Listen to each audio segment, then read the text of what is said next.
latest sign we may be headed for a recession, with some economists saying we're already there. Chief economics correspondent Rebecca Jarvis joins us now with to explain what all this means. Good morning, Rebecca. Good morning to you, Cecilia. And the latest data from the Commerce Department shows the U.S. economy shrank between April and June, meaning consumer spending slowed, business investment fell, and stores reduced their restocking. Now, these are traditionally signs we could be facing a recession, but try and get this administration to even say the word recession, and you'd be hard-pressed. Yeah, I wonder why the administration doesn't want to say the word recession, especially when, things like this, and the entire premise, as a matter of fact, that economists have cultivated, or the entire premise that the economy revolves around, is trying to analyze human behavior, trying to quantify or figure out a quantifiable approach to human behavior. And one of those things is that human beings respond to things that you say, and saying the word would probably make people panic. What annoys me is that people are struggling and all they got is, it's not a recession, no one cares, bro. People are struggling when it's not a recession. You know what I mean? People struggling under a capitalist organization of the economy is just a constant factor. It's a consistent reality. You know what I mean? You think people weren't suffering when the market was heating like a motherfucker? You know what I mean? When the line kept going up, when we were in an asset bubble? No, people were still fucking suffering nonstop. This morning, as debate grows over whether the U.S. is already in a recession or will be, the chairman of the Federal Reserve says we aren't there yet. I do not think the U.S. is currently in a recession. And the reason is there are just too many areas of the economy that are performing. There's a couple different ways of getting out of this situation. But my opinion on it, as just as uneducated as every other person, okay? This is an uneducated guess, is that dealing with the supply chain and ensuring that there is more supply to meet the demand, whether it be, consumer goods that are a part of the inflation metric, or even goods that are a necessity for survival, or goods or services that improve your position as a labor force, make you a more productive wage laborer, like college educations, or like I said, goods or services that are necessary for your survival, like healthcare or housing. Unless you, game the system a little bit further and make sure that those subsidies that you afford, or the subsidies that you offer to corporations, capitalist corporations, in an effort to boost productivity or boost the supply, actually is enforced somehow through a regulatory mechanism, these motherfuckers are not going to do shit. There's only two ways out of this. Either you kill a bunch of people because people are fucking dying because they just don't have a job, they don't have any money, they're suffering, they're killing themselves, and then enough of them die, and then there's less demand overall. Enough of them die, and then there's less demand overall, and then the prices have to be fucking pulled down. And also you have a more desperate workforce, so that now they're going to be easily more servile. And they're going to turn around and say, yes, please, sir, I will do this fucking minimum wage job. I will let all the small business owners shit all over me at the Applebee's job. Thank you so much for giving me the opportunity. Or you got to try and make things a little bit cheaper. No more tax breaks, no more subsidies if these companies are not going to follow what is best for the people rather than their own corporate profits. This kind of profit-seeking behavior is the reason why we're in this situation. Regardless of what it's called, Americans are feeling the pain in their wallets. According to a growing number of economists, including Bank of America and Goldman Sachs, the signs of a recession are forming, with inflation up 9.1%, prices rising on food, shelter, and transportation. Damn, that's crazy, bro. If only there was a way to deal with that. If only there was a way to deal with shelter, and if only there was a way to deal with transportation, and if only there was a way to deal with food. All three of these are fucking heavily subsidized industries. Either subsidized directly, okay, like agricultural production for food, or transportation also for oil and gas subsidies, but then also on top of that, it's supposed to be something that the government is literally taking care of. But all the government does is take your money and subsidize their fucking corporate profits. It's bananas. You kind of treat what they learn as dogma. Yeah, but the problem with that line of thinking is that at no point do you step away from that and go, wait a minute, we keep getting shit wrong. What the fuck's going on?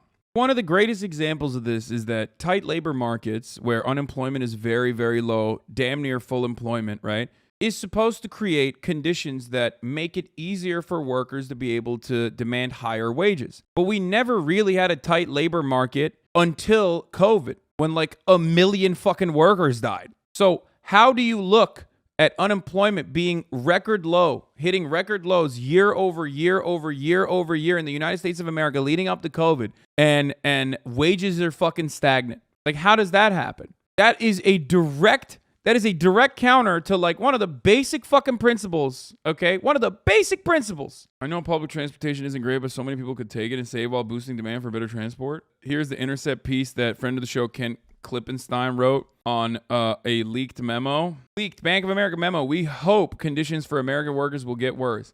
For the record, this is not even a leak. I mean, fucking the only difference between this and like and the average fucking what do you call it? The average textbook, the average econ textbook is that like leftists like to put a face and a name to the actual humans, okay, at the widget factory. If you think about it from a theoretical perspective, as you're learning it in your textbook, you never think about in econ classes, you never learn about like the human beings that are at the widget factory, right? You just think about human beings as an asset. It's just capital stock, a resource. Whereas in the real world, you're the fucking human being. So you recognize it. Like when Powell says, the chairman of the U.S. Federal Reserve, Jerome Powell, says his goal ultimately is to depress wages. He's literally talking about human beings. He's talking about how in order to combat inflation, what we must do is depress wages. That in and of itself is still factoring in corporate profits into the equation without ever tackling the concept of corporate profits or profit margins getting smaller and smaller. If your worldview does not revolve around corporate profits taking a hit in any capacity, if that is never a solution, then someone's got to pay. Who's got to pay? The workers. That is the component that is always seen as disposable. Who are the workers? You, motherfucker. You are the workers. And that's what a lot of people don't understand. They think, oh, I went to college. Oh, I'm built differently. Like, you know, my parents are upper middle class. Like, we're going to be fine. It's like, no, your parents are workers too. Most of your parents are. On a press conference on May 4th, Powell announced that the Fed would be raising interest rates by 0.5% and implementing policies aimed at reducing inflation in the United States. The reason why they wanted to do it like this was because Powell said employers are having difficulties filling job openings and wages are rising at the fastest pace in many years. That was Powell's complaint.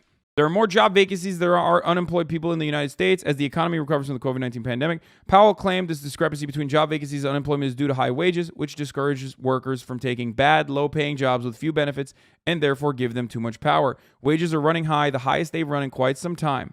Workers need to be disciplined by the labor market. He said, there's a path by which we would be able to have demand moderate in the labor market and therefore have vacancies come down without unemployment going up because vacancies are such at an extraordinarily high level. There are 1.9 vacancies for every unemployed person, 11.2 million vacancies, and 6 million unemployed people. That is basically saying we got to starve you out. So you shut the fuck up and you go back to work for wages that are ridiculous and take on conditions that are absolutely unattainable, inhumane. It doesn't matter. Definitely not a supply issue. Definitely a people having too much spending power issue. The fuck is wrong with these evil people? Yeah. Even if it is people having too much spending power, there are two components to this. If there's too much demand, if demand is heating up and supply can't keep up with it, why the fuck don't you improve supply? How are you going to not improve supply then? No, it's the demand that we must curb. Here, this is Young Turks' very own Jessica Burbank. I wanted to show from her They're as well. finally doing something about inflation. This is great news. Well, what they're set to do is likely to make this Worse, the Fed's plan is going to increase the amount of people who are unemployed. Why would they do that? Well, the Fed just issued its largest interest rate hike since 1994. Their working theory is that if they increase interest rates, it'll be more expensive to borrow money, so less people will start businesses and invest in businesses. That means there will be less jobs, and when there's less jobs, there's more competition in the labor market. People will take jobs for lower wages. Wages will go down. People will have less money. There will be less spending into the economy, and demand will go down, and then prices will go down. Does that always work? The solution's got to be relevant to the problem. Economists are criticizing the Fed for taking this approach because the problem is prices are high. We need a solution that will bring them back down. And the only way to bring them back down is by starving out the population so they can't buy fucking food anymore, okay? You're buying too much food. You're buying too much shit. You're buying too much goods, bro. That's the issue, you know? Too many of you motherfuckers have cars. Too many of you motherfuckers have food. No reason. We should not control. We should not try to boost supply, okay? No DPA, no nothing. We just got to cut. We just got to cut it. But who's raising the prices? It's the corporations that are raising the prices, and corporate consolidation makes it very easy to do that through what is known as price leadership, which is, of course, the legal way of saying price fixing, which is totally illegal and very different. Never forget, how many times have I described this? Price fixing happens in a smoke-filled room in a backdoor dealing. Price leadership, on the other hand, especially in a hyper consolidated market like all of our fucking commodities, is totally cool, totally legal, totally valid, totally chill. Remember that. So then why does the Fed think it will work? They don't. What? They don't. Jerome Powell admitted that on the floor of Congress. Chair Powell, will gas prices go down as a result of your interest rate increase? I would not think so, no. Okay. Chair Powell, will the Fed's interest rate increases bring food prices? Yeah, that's why Dark Brandon handled it, dude. Stole the orb, brought the fucking gas prices down forcibly. Supply issues are a scapegoat. Supply chain disruptions are already taken into account as best as possible. Companies have what we call purchasing managers. Companies are just taken away by raising prices. No. Real supply issues occurred during COVID. The problem is that's when, for example, auto dealerships realized, and even car manufacturers realize, oh, fuck, we can actually just increase prices. We can literally just increase prices and people will pay for it. Now, that is a normal market condition because value is not assigned by how much labor value is put into it. Value to a certain particular thing in our capitalist dogmatic way of thinking is assigned by what you are willing to pay for a particular product. It's made up ultimately. So if people are desperate to purchase your food because, you'll die without food, then obviously when they realize, oh man, we can actually raise the prices of food and people will still buy it, even if we don't actually increase supply, that's how you arrive at this level of, that's how you arrive at this kind of inflation. Inflation is a measure of price changes over time. So to get these prices back down, we've got to know why they were set higher. Do we know what caused the price increases? Listen, there's a lot going on. The COVID pandemic, supply chain breakdowns, shortages from sanctions and war, all of those things can add to the cost of getting goods and services to market. But corporations are seeing record profits, which means that they set prices higher than to just account for the additional production and transportation costs. They set prices higher to make money. How is it that people are not recognizing corporate profits are still pretty fucking solid? Not only that, but like OPEC is a great example of this because it's directly a cartel, right? So you kind of see it because they set the price. They set the price for a barrel of oil by completely controlling supply. That is not a market condition, okay? But corporate consolidation in America has rendered every single fucking industry, every single sector to operate exactly like OPEC. Maybe they don't get into a fucking dealing in a like I said, smoke filled room, but they are doing that together collectively, and it's much easier to do that when there's no real fucking competition. Stop asking why don't they have these problems in China, man? Why do you think they don't have these problems in China? Why do you think? Because that's a fucking government that does what government is theoretically supposed to do. But we have conditioned ourselves to believing like the only people that do that are communists, okay? If a government is supposed to do what a government is supposed to do, sometimes executing billionaires if they're fucking, stepping out of line, for example, and many more things, then, that's communism. maybe not the corporate executive execution thing, but like, some kind of price control and some kind of regulatory mechanism upon the free enterprise is completely unjustifiable, and that's communist. That's communism. You're doing communism. It's like, no, motherfucker, that's not communism. That's just like what governments are supposed to do. What the fuck is a government then? Is it just a funnel to take your money in the form of taxes and then give it directly to fucking corporations? Is that what the government's supposed to do? Because that's what it does. American government is just like fucking 8 corporations and a human in a government suit. They're just hanging out. They're like, oh no, we're a government. Don't look inside the trench coat. Okay? Do not look inside the trench coat. It's not 8 corporations inside the trench coat. No matter what you do. Okay? We are a government. We're different. You know how CEOs are on Wall Street. They live quarter by quarter. If they're off by a penny in earnings, Wall Street is not forgiven. So what are the CEOs doing? They're raising prices. I see food prices going up. Promotions are down to 0. Why give away something when you don't have to give it away and you make more margin? Yeah, I mean, that's like, that's it. When I say it, I'm a fucking conspiracy theorist, disgusting commie, okay? When he says it on CNBC, that's like, oh, that's brilliant. Thank you. Thank you for describing how that works, actually. No, and that's totally valid. It's an in-group, out-group thing, okay? If you are a capitalist pig dog, okay, and you're fucking clapping ass cheeks, then when you say that, that is adequate. That's appropriate. That's cool. When you're outside of that club and you're saying that exact same thing, they're like, you're a conspiracy theorist. Shut the fuck up. No one would do that. I mean, yeah, we already mentioned this, but like this is punishing you, okay? Chevron, Exxon posting record quarterly profits as commodity prices boom. That is to punish you for the crime of not guzzling enough fucking oil during the COVID pandemic. You understand? That's it. That's what this is. This is literally to make up for all of their lost earnings because the governments didn't give them enough money. Governments gave them money on the hopes that they wouldn't fire people. They still fired people. They took the money, but now they have to punish you because, hey, last year we didn't make as much money. I'll fucking kill you if I have to. You understand? Get fucked. The argument is that it should be a complete free market for all goods, but inelastic goods like food and gas, while raising prices have no effect on demand, should be regulated. In fact, we already have laws to prevent this type of price gouging during disasters.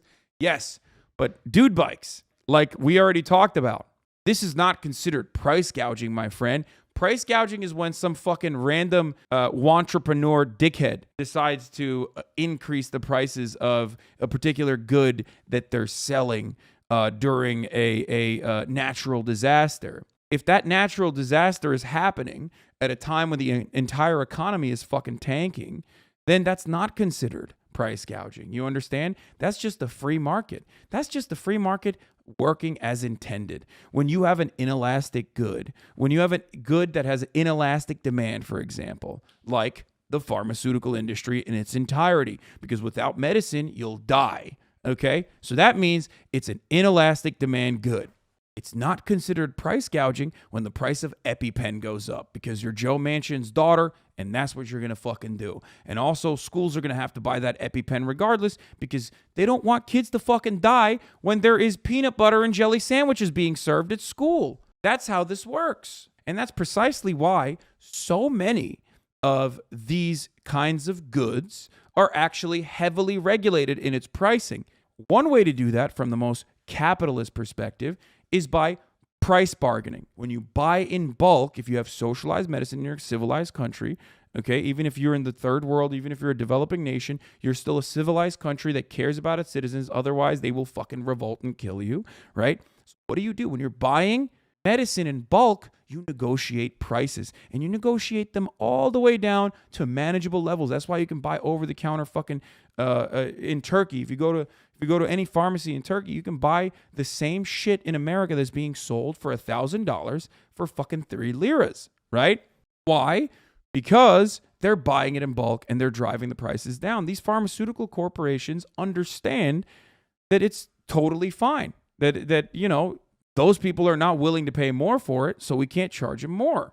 You know what country doesn't allow pharmaceutical price bargaining to occur? And literally had it illegal until the last part of the Obama administration, at least for the Veterans Affairs Office? The United States of America. I already gave the game away. In the United States of America, pharmaceutical price negotiations was literally illegal until like fucking 2016 across the board.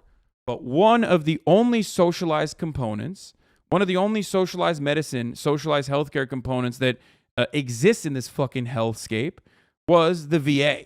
VA, as a consequence of constantly skyrocketing medical prices and a gigantic pool of people who are desperate for medical care, with a pool that is ever growing, considering America's wars are never going to end. So there's always new fucking veterans that need PTSD care and health care because they're getting their shit blown off, okay? Needed a way to lower prices. So they finally said, let's lower prices by allowing the VA to negotiate. This was quite a controversial bill at the time. It was quite the controversial provision. Right now, as we speak, there is another one down the line.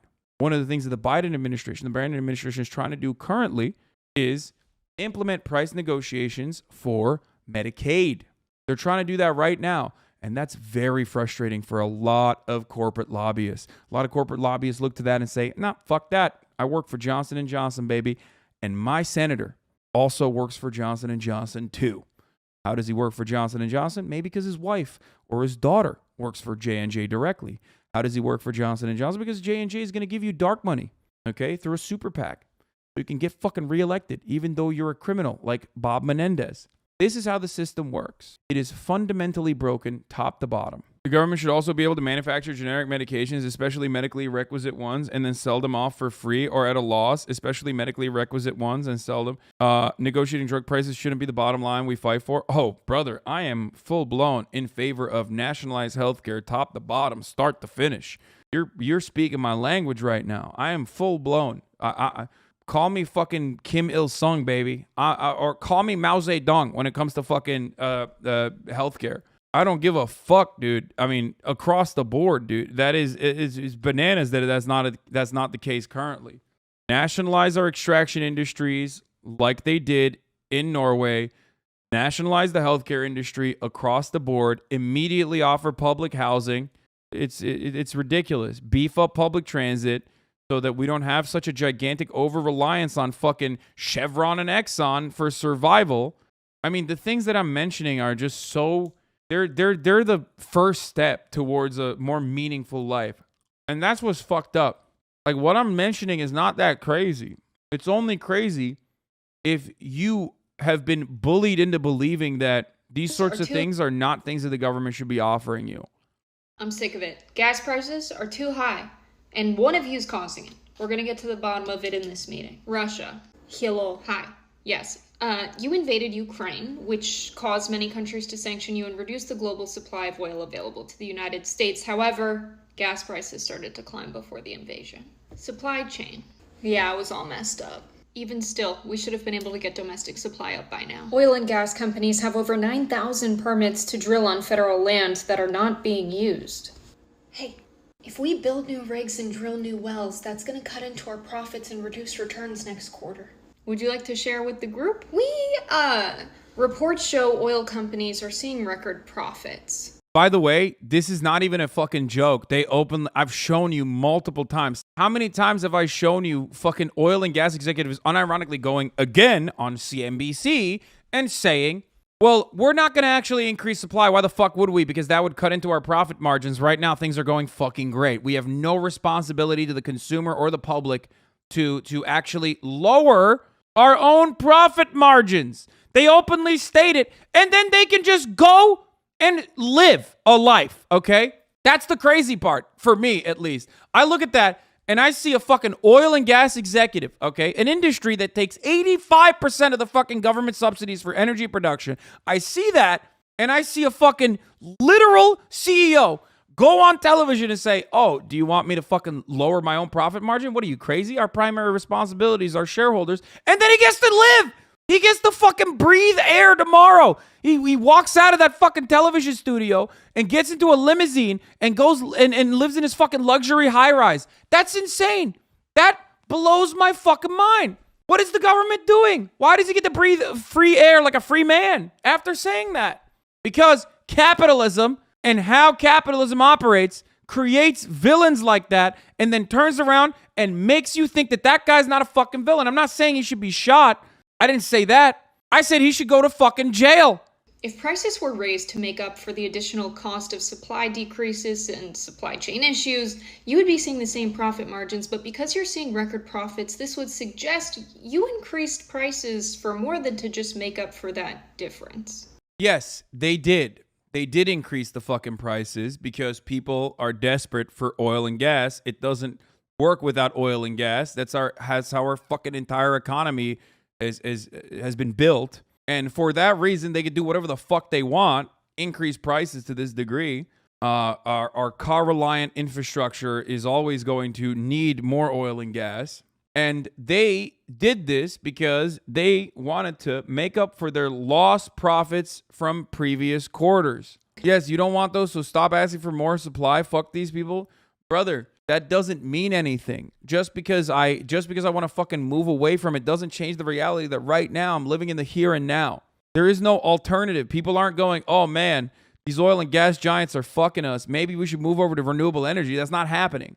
Bleak Bank of America memo. We hope conditions for American workers will get worse. The memo, a mid-year review from June 17, was written by Ethan Harris, the head of global economics research for the corporation's investment bank arm, Bank of America Securities. It's a specific aspiration. By the end of next year, we hope the ratio of job openings to unemployed is down to more normal highs of the last business cycle. Let me tell you another truth. At the heart of this kind of sentiment, this anti-worker sentiment, is also the exact same reason why labor unions have been fucking eviscerated.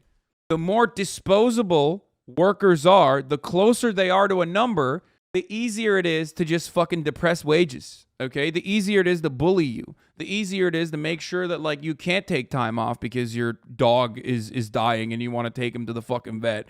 But sorry, it's actually the weekend rush, so you have to work in your service sector job. If you don't do that, then next week we're going to cut your hours down to 0. Your bosses and your managers can only get away with doing shit like that if you don't have any fucking protection. And the only way that you can get protection in the capitalist organization of the economy is by engaging in collective action, collective bargaining. The only way to do that right now is through unionizing. You wouldn't need a fucking globally eviscerating mass pandemic to be able to finally arrive at like a genuine shortage for low pay, like for people willing to take on low pay jobs in shit conditions. You understand?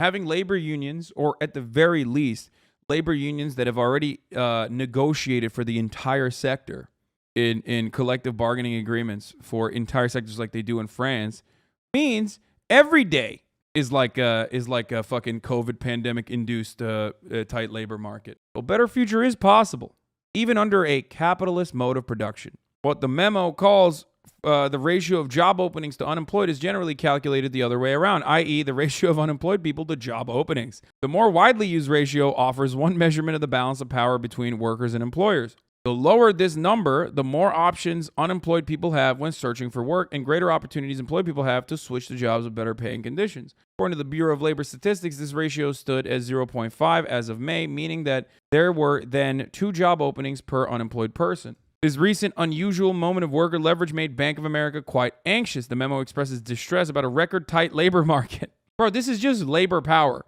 Make no mistake. What these people are openly stating is, holy shit, workers have more power, like, and we need to keep profits the same because you can't cut into your profit margins. Remember, you can't ever cut into your profit margins. Profits have to stay the same. So when workers are asking for more, a larger cut of the profits, they freak the fuck out. This is, as Cinemarxism with a good take, once again, anarchists can have good takes on this issue. This is class war.